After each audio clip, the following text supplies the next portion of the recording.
Aleta DeBee is somebody that I know, I've known since I've been involved in UFOs. She kind of mentored me as a move-on person, and then I got involved in OPUS, Organization for Paranormal Understanding Support. She got involved in that, so we seem to be following each other around. Maybe Kathy Wires that one too. So anyway, I'm going to shut up because you're not here to listen to me. You're here to listen to Aleta. Aleta. Thank you so much. Thank you so much. This is actually a rerun of a speech I gave a couple days ago. And we haven't heard it. I know you haven't, but you will today. So, but it's my memory isn't good enough to remember all this, so I'm reading some of it. But thank you, Dan, for inviting me here. I appreciate that. Today I'd like to talk about cosmic rabbit holes. As you probably know, rabbit holes are all those things that you don't see. Sometimes you stumble into them, and sometimes there's a tunnel, and you might get lost in that tunnel. Well, I have, for me it was 40 years ago when I fell into this rabbit hole.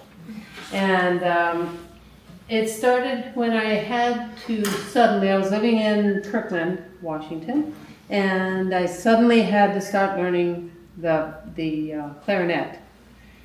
So and usually when I get a harebrained idea like this, I just forget about it, and that's it. But this time I had to learn that clarinet. So I looked in the Seattle Post-Intelligencer, which was a newspaper at the time that actually had news, and it was made out of paper. Do you remember that? When those things happened? And so I found one clarinet for sale. So I thought, okay, that's the one. So I bought it for $35, which would seem like a lot of money at the time, but 40 years ago it was not a lot of money. Well, it was a lot of money. But so I went down and I bought this used clarinet, and then I looked in the Seattle PI again, and I found one music teacher. It happened to be a clarinet teacher. Not piano or any of the more popular instruments, but clarinet. So I went ahead and told him I wanted to start 6 private lessons. It was a very foggy, wintry night. It was about 6:30 p.m. and it's very, very dark in Seattle at that time in the middle of winter. And so I drove to this unfamiliar neighborhood, and it was drizzly and slushy and kind of misty. And so it was kind of spooky. And I drove around the block a couple times, and I decided that this house must be the right one. So I walked up the stairs. The first weird thing that I saw was the front door was wide open. It was winter, it was cold, and the front door was open. So I gingerly looked around and I said, yeah, this must be the place, because there were 2 folding chairs and 2 music stands. So I thought, yeah, it's got to be the place. So I called out and said, I'm Aleta, I'm here. And somebody from another room said, go ahead and sit down. So I walked into this living room, and it was a regular sized living room, about half the size of this, maybe a little bit less. And the second strange thing that I saw was there was no furniture except 2 folding chairs and 2 music stands. No furniture in the other room that I could look into, which was probably the dining room. No furniture at all. The third really weird thing I saw was that all the walls were covered with newspaper articles, pasted to the wall. There were old ones that were yellow and kind of brown on the edges, and all of these were kind of curly because the paste that was used was not really good. And from floor to ceiling, all the walls that I could see in this house were covered with newspaper articles. So I looked at one, it was about Marilyn Monroe, and I thought, what the heck am I doing here? First of all, what does Marilyn Monroe have to do with anything? But that was just one of the thousands of articles that were pasted on this wall. And I thought, okay, really don't know a thing about music. I've never had an instrument. In fact, I think I failed the flutophone or recorder class when I was a little kid, in first or second grade. And I really didn't know a thing about notes or any of the other things, so I went ahead and sat down, and he came into the room, and he kind of looked like a priest. He was all dressed in black, and he had a little white collar, and he was kind of a round face, kind of pudgy, and he but it was a kind face. I felt pretty safe there, so I sat down, and we went through a whole half hour of him teaching me which end was up. Had no idea about this thing, and well, I sort of did know which end was up, but he went through a real beginner class for half an hour, and then after the half hour, he started to talk. This was supposed to be a half-hour lesson, but for the next hour, even a little more, he talked about lost civilizations. He talked about UFOs. He talked about time travel. He talked about telepathy. And here I was, I was just a plain old person working in a savings and loan in downtown Seattle. This was Seattle. And I didn't know anything about any of this stuff. I was not interested. I didn't really care. But this is what he started talking about, and he was really knowledgeable about all this stuff, which I considered woo-woo at the time. And so after an hour, I kind of walked out of there in a daze, and I went home. I just wanted to be back to my little baby daughter and my TV and my comfy chair and maybe a blanket over me to warm me up.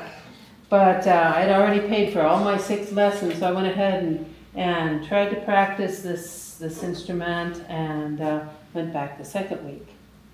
And at that time, 1/2 hour of horrible music, followed by a full hour of civilizations beneath Mount Shasta, life on other planets, time travel, telepathy some more, and all this weird stuff. And I thought, what in the world have I gotten myself into? This just didn't make any sense at all.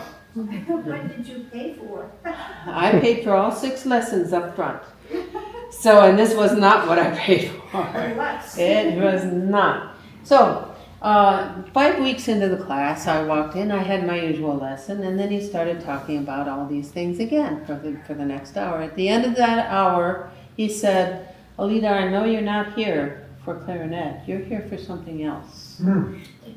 You're here for something else. He said, you don't know it yet, but you're going to need all this information in the future. And he said, and because you're not coming back for the 6th lesson, how did he know? I didn't tell him I wasn't coming back for the 6th lesson. How did he know? He said, you've already decided that. He said, I'm going to recommend 2 books for you to read. The first one was The Book of the Hopi by Frank Waters. The Book of the Hopi. The Hopi Indians. The Hopi Indians, yeah. The second one was Life and Teaching of the Masters of the Far East. It's a 5-volume set. He said, you're going to need these in your future. I think you should buy them. I had no idea what those were about. I mean, I could tell it was about the Hopi, and I could tell it was about the Far East, but that was about it. So I kind of walked out in a daze. How in the world did he know I was not coming back for that 6th lesson? And how did he know my future? I didn't know my future. How did he know? Well, contrary to my usual way of doing things, I actually didn't just write out a list and then lose it or wash it in the washing machine. I actually went out and bought those 2 books. And they traveled with me through at least 8 moves across the United States when we were trying to find the best place to move. We moved to several places, and I ended up back here. It must be the best place. But they were unread. I left them on my shelves. Each place we'd gone, they were there, but I never read them. Okay, about 35 years ago, I heard my first Art Bell show. You know Art Bell? Yeah. We were heading back from Eugene to Seattle, my daughter and I, where we had a show down there, a show like a home show type of thing. We had a booth. And we packed everything up. We were heading back. It was late at night, and Art Bell was on.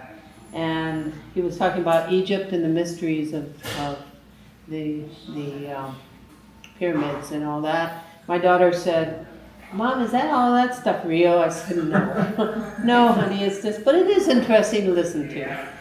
Little did I realize that I was hooked. I absolutely was hooked, and I became a crazy person to my whole family, and I still am, definitely. But then I kept getting deeper and deeper into this rabbit hole of UFOs. Synchronicities started happening. They were coming one right after the other, like meeting a 4-year-old child in a 4-H meeting who knew all about auras and could read auras on everybody in the room. And I barely knew my colors back then. I wouldn't have been able to read somebody's aura, but he could. And I think his dad was a little embarrassed because he never brought that little boy back again to any of the meetings. Then on one of the times I was heading to a 4-H meeting, and I saw my first UFO. And then a couple weeks after that, having an out-of-body experience.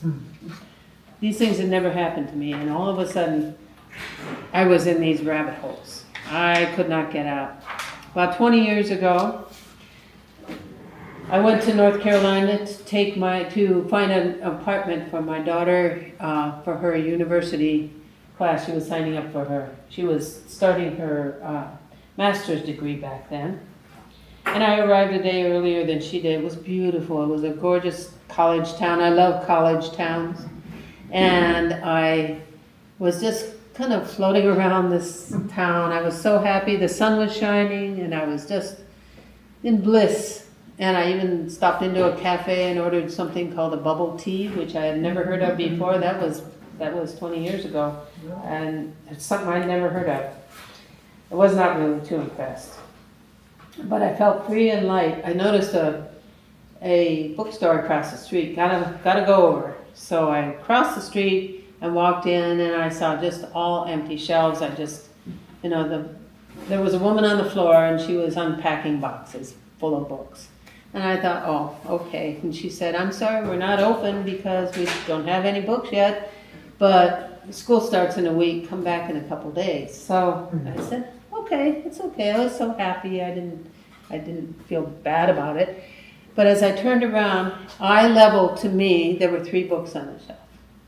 Number 1 was Abducted by Debbie Jordan. Number 2 was Aliens Among Us by Ruth Montgomery. And another one was a Bud Hopkins book called Missing Time. The only books on the shelf were those. What are the chances? I mean, there's so many books you could have on those shelves. But those 3 were there. I said, you want to sell these? And she said, "Oh yeah, I didn't even know they were there." I said, "How much you want?" She said, $1 a piece. So I said, okay. I put my money on the counter because she was on the floor. I didn't want to make her get up. And I went ahead and bought those books. And I shook for a whole hour after that, I'm sure. I was shaking because I couldn't believe that they were there. Of all the topics they could have in North Carolina. Do you think that was a synchronicity? I think so. And so I guess I'm supposed to follow these mysteries. I guess I'd gotten a message by that time. About the same year, I ended up revealing to my boss in the state of Washington, a state agency, in an executive staff meeting, I revealed that I was a UFO investigator. And that they had this little game where everybody put a little tag, a little piece of paper with some interest that nobody would ever guess you had, stick it into the fishbowl, and somebody else would pull it out and try to guess who it was. Nobody could guess that I was the one. So the good thing about that is that, of course, I got a lot of laughter, tinfoil hat stuff, you know, people thought that was kind of weird. And, but the good news is I was not fired. I was not fired. But when I got back to my desk, people started coming to me and saying, Aleta, I have to talk to you about something. And we'd have the rest of my breaks that day, and a couple of days later and weeks after, I would have to be talking to folks who had actually seen UFOs. And I didn't realize that all those people had seen anything. Never would have known if we hadn't done that little game. So I started comparing religions of the world, studying archaeology, prehistory, or what we knew at the time, because we know a lot more now. Comparing myths and legends, looking into quantum physics, which I still don't understand. Reading legends about Atlantis and Lemuria, wondering if they were real. You know, things just kept getting curiouser and curiouser. Government secrecy and cover-ups and conspiracy theories, which we all know are not really theories. Studying prophecies in ancient texts, the zodiac and cycles of the earth and Hindu cosmology, genetics, astrology, near-death experiences, and, well, a whole lot of other things. For some reason, one of those rabbit holes would lead to another, to another, to another. In no particular order, I just kept tripping into rabbit holes everywhere I went. Then I met a friend who encouraged me to join MUFON, where I learned to be a field investigator. As I interviewed folks about their sightings, they began to talk about other weird things and unrelated events in their lives. Some had weird marks left on their bodies. Some remembered being visited when they were in the crib. They were babies. They were very, very young children. Some even learned to fly the craft.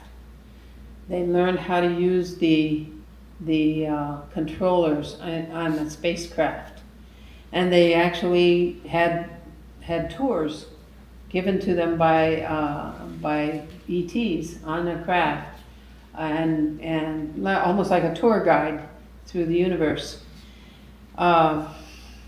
These things really got me, and it looks like I stumbled again into the longest, most twistiest, turniest tunnel of them all, the experiencers. Then I got into MUFON's experiencer research team, and things got really interesting. I met hundreds of folks who had actually met the ETs and gone through an awful lot of traumatic and exciting experiences. But why? Why was it happening? Why was it happening to these people? Their first questions usually were, why me? What did I do? What did I do to experience this? I think somebody knows back there. But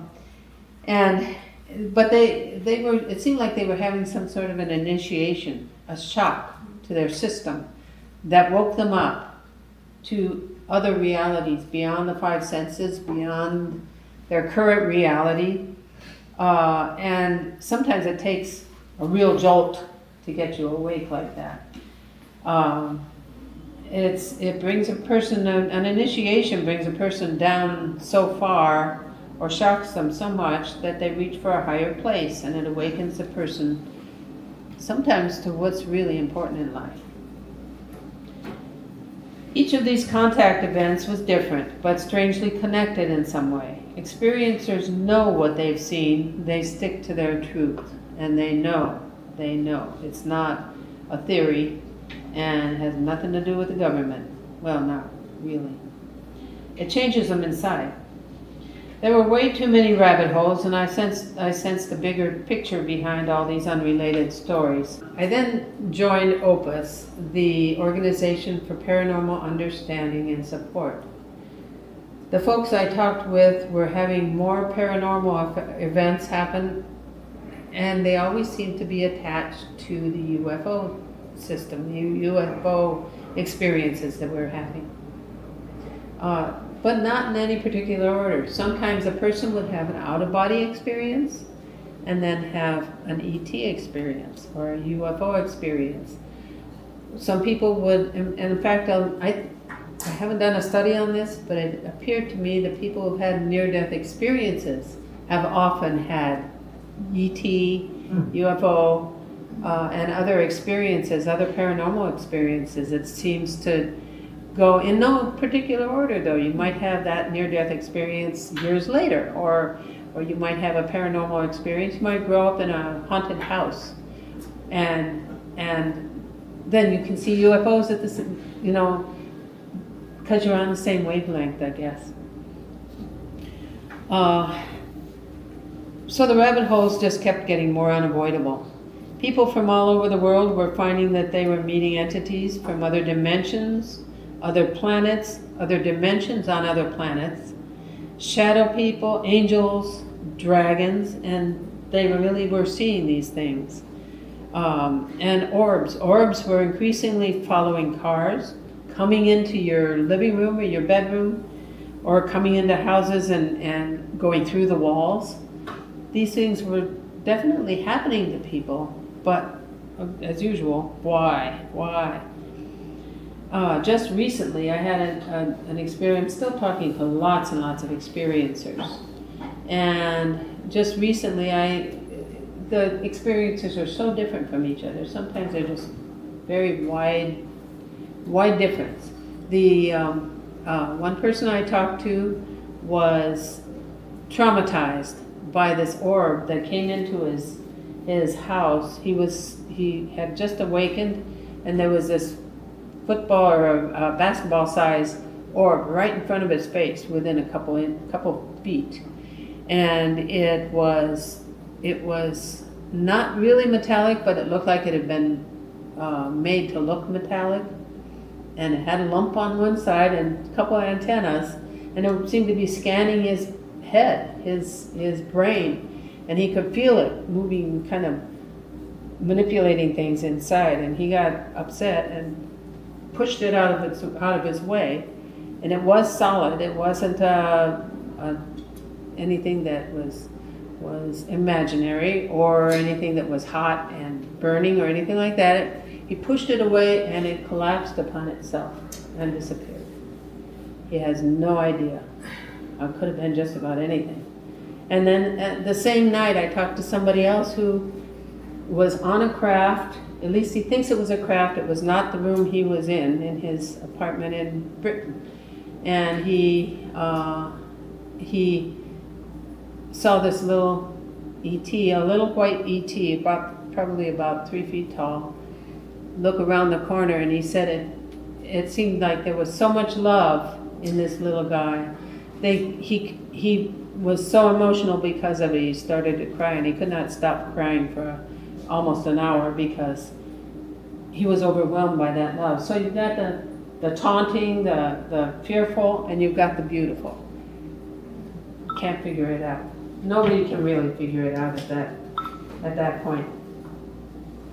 But I started to think that there was a consciousness throughout the universe that links all of us together, earthlings and all living beings, including plants and animals in all of creation, and that means every livable planet, and even some we don't think are livable, might be livable by somebody. So my next, as I kept studying things, my next rabbit hole turned out to be books by Dolores Cannon. She's an author that is very well known in the UFO community.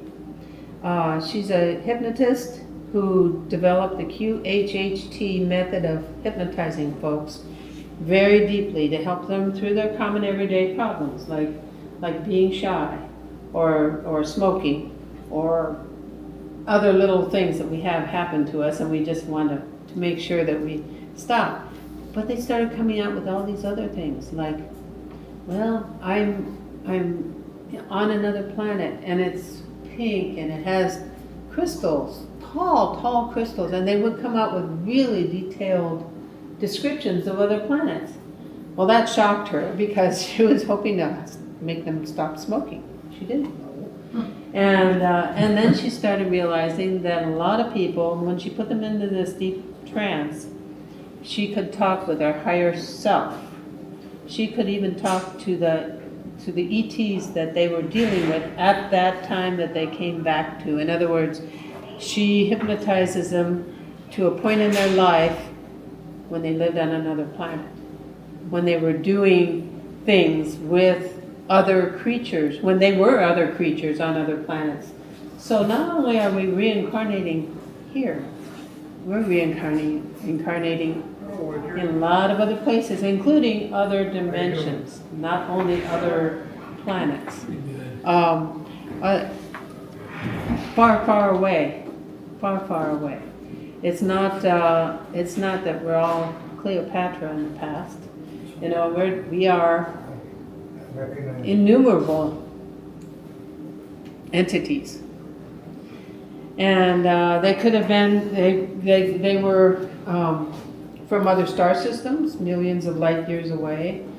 They were even from Lemuria or Atlantis, and they were even before those, meaning there could have been other civilizations. We weren't all cavemen in the very beginning. We could have been in any of these other civilizations. And the details that they had were not something that they could make up. In fact, one of the husbands of one of the people she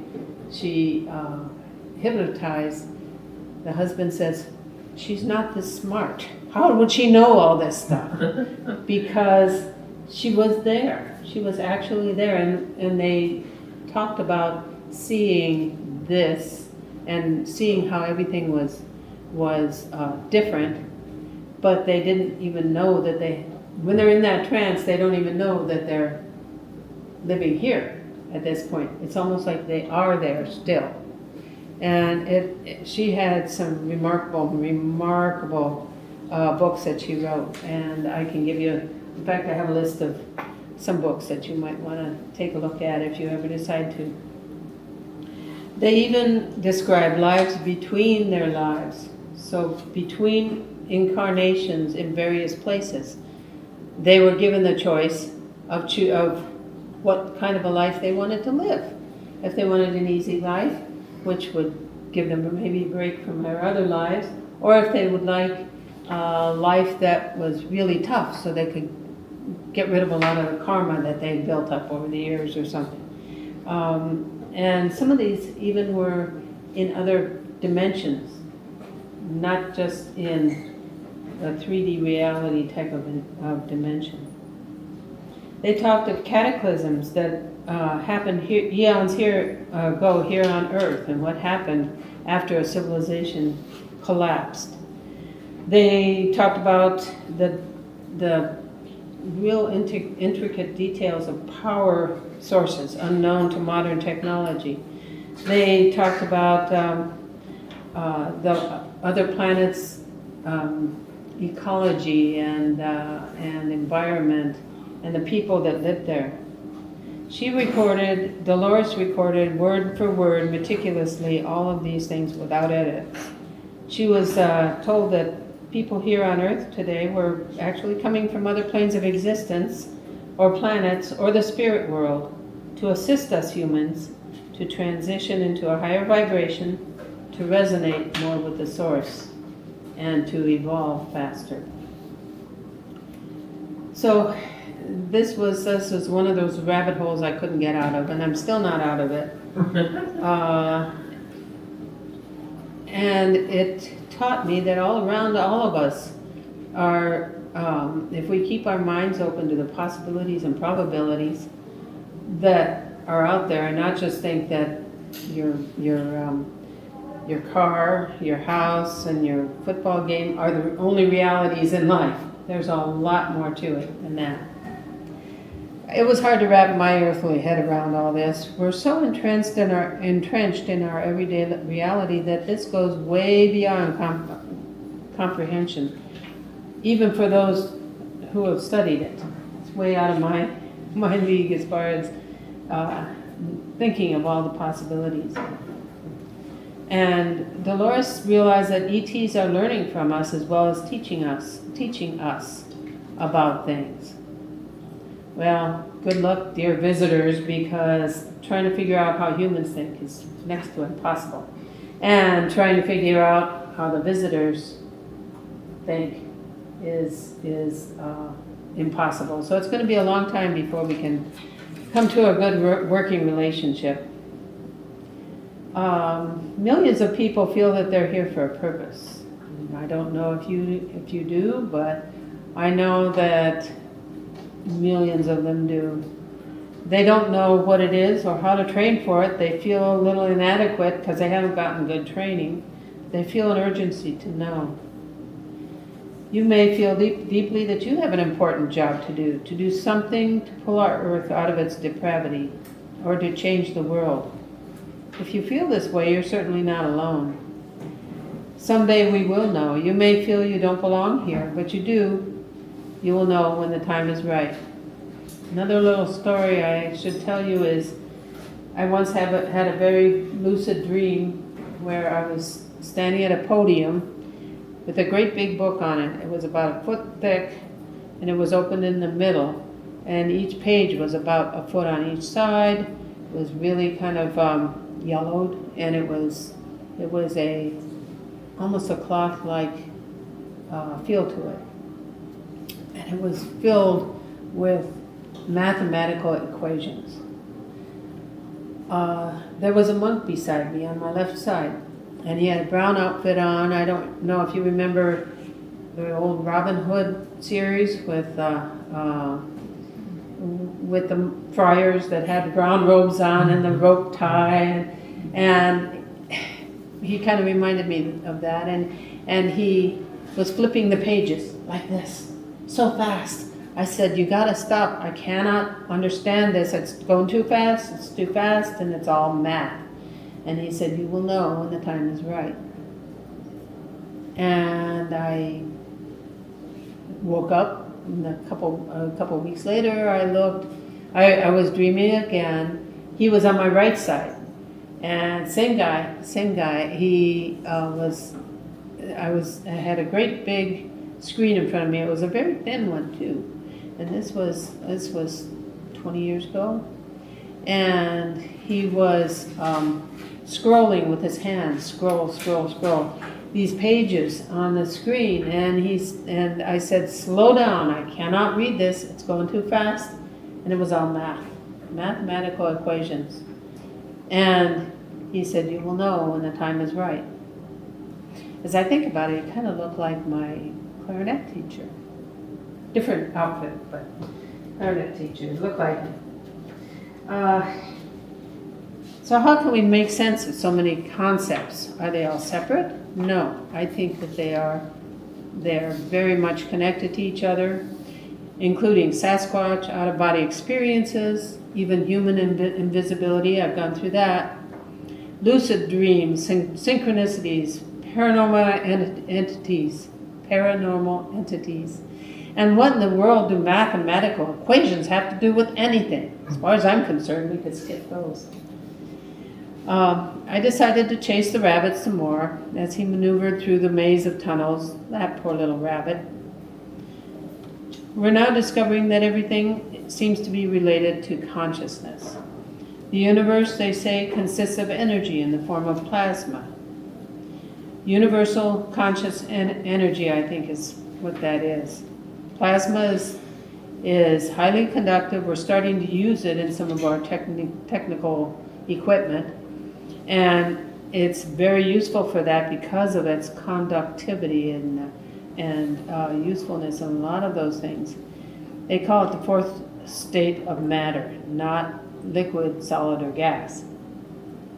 And it can be confined or shaped by electromagnetic fields, which I kind of think the orbs are formed that way. We humans are made of energy, though sometimes we don't feel very energetic. I know I don't. We resonate with music, sound, light, or good vibrations put out by our friends or our pets. Everything we see, grass, crystal, stars, cupcakes, garbage, it's all made out of energy. energy particles vibrating at various rates. Natural or man-made, our reality consists of energy. It looks solid, but it's not solid. It's energy. And it's formed in a certain way. I absolutely know that we can use this universal energy to communicate with animals, change the quality of water, and telepathically connect with each other. It happens. It is being done a lot nowadays. Healing our bodies with sound or light or Reiki, quantum methods, as well as reaching higher realms are all possible with a clear focus and a good intent using this energy. Other realms have a higher vibration than humanity, and some have lower vibration. So as we raise our vibrations, the more we can communicate with those other realms. And remember, communication goes both ways, with plants and animals too. I tried talking to my garden. So far it's not doing much. But maybe I'm using the wrong words, I don't know. The sentence, "We are all one," applies to all that is, seen and unseen, known and unknown. And the unknown, believe me, far outnumbers the known in this universe. For all of the races, not just us. Even the ETs don't know everything. They're learning just as we are, but they started before we did. If there is a Big Bang, and there's still debate about that, some came out first, some came out second. It was a load of different planets, energy forming planets, coming out at different times. So they know a lot more technically, and how to use their minds and how to create things more than we do, but we'll get there someday. Is that where my bunny rabbit is leading me? I'd better keep following if I really want to understand the science. Our vibration can be changed by consciously changing our attitudes. Meditation, prayer, joy, appreciation, thankfulness, love for nature and all beings can raise our vibration. This can affect those around us and even far away. Think about quantum entanglement. I kind of understand that. And that is part of this connection. Archaeology is digging deeper into our past. Our science is catching up on things. But science is catching up with what the ETs and the paranormal researchers and the experiencers already know. But I keep seeing little articles coming out where the scientists are saying, yeah, and they use different words for this new reality, but the experiencers know about it as well. But we are advancing farther into our science, so maybe the science will catch up to the rest of people. Let's see. I'm going to skip over that part. We've been told that life exists everywhere, where conscious beings of all races are following a path of discovery and learning just as we are. Whether blue or gray or mantis-like, orb-like, cat-like, invisible or even light beings, they're all part of creation, just as we are. And all a part of that ubiquitous, universal energy. The experiencers have told me that folks that we've lost through something we call death are still on the path of learning and interacting with us and even rooting for us. They hope that we change this society, this civilization, and don't destroy ourselves. They see life from the other side, and they don't have time. Oh, they told me that beings here on Earth who look like us, but they are actually souls from beyond who are in human bodies or in spirit form to help us at this critical time. In fact, they're all around us. Look around you. They may be and probably are in this room. They may be sitting next to you, or they may be you. You just don't realize it, but you're here for a reason. Most likely, maybe they and maybe you don't know that your soul is from another place, here to help. You've been incarnated here, or are here in spirit form to observe and assist us. Now is the time for change. I don't know if you feel it, but it feels like this world isn't the way it should be anymore. And we are going through a change. We're going through a birthing of a new earth. The birth is painful. We're feeling that pain now. We may feel it deep inside, or we may feel it in our earth upheavals, our societal failures. We're shifting to a new reality. Embrace the new and focus on the change instead of hoping for the old normal to return, because the old normal isn't working for us anymore. We're all one with them and with each other. Higher selves, guardian angels, ET visitors, whatever we want to label them, are here to be with us during this shift. Perhaps one day we'll be able to walk alongside them as equals and friends. There are dark forces. Nothing's ever perfect. There are not good people here on earth, and not bad people, and really good people, and really bad people. And same thing goes with the universe. Forgotten wisdom from ancient times is being learned again or remembered. Biblical stories, ancient materials from the mystery schools, as well as prophecies of old, tell of the cycles and future times.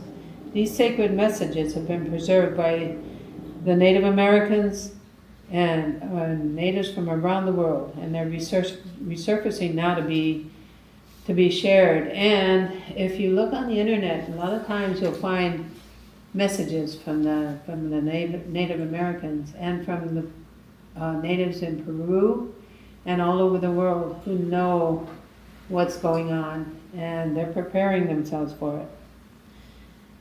And it sounds trite, but love means everything. Try to understand those around you. Shine your light. Remember, it spreads far and wide. And this is a message given to me from most everybody that I've talked to. This is really an important message. It may sound trite, but I kind of think war and hatred and divisiveness and fear are the things that are really trite. And I'm tired of it. I think you probably are too. Here's a bit of advice maybe. There's something that might help you in this chaos. Take your seat in the theater of life, sit in the balcony and observe it from a distance. You need not participate in the play that goes on down there on the world stage. Watch it from afar, maybe the third balcony up. I don't know how you can get far away from it. But you have a much better view of the drama unfolding beneath you. Remember, you are eternal, and this is just a play. It may be a comedy of errors, and probably is. I don't know if there's anything funny about it, though. It may be a drama, or it may be a horror, but it's just a play. Perhaps you're a returning master of the Far East, or an ancient healer from Atlantis, or a time traveler returning to the earthly plane. Maybe you are here because you've seen our earth go through this cycle before. Perhaps you volunteered to come and help earthlings survive this time in our history. Well, whatever you're supposed to do, or whatever, you may not even know what you've done. You've had an effect on people around you through your whole life, and you may have changed somebody in some way that has affected the whole planet in some way, and you don't even realize it. But you'll know when it's time. You'll know exactly what you'll look back on this and say, yeah, I told that person something and I changed their lives and they changed their lives, and it's gone on and on. It's like a tuning fork where the vibration keeps going and going farther. And if we didn't have mysteries, life would be pretty boring. So don't be afraid to jump in a rabbit hole and see where it leads.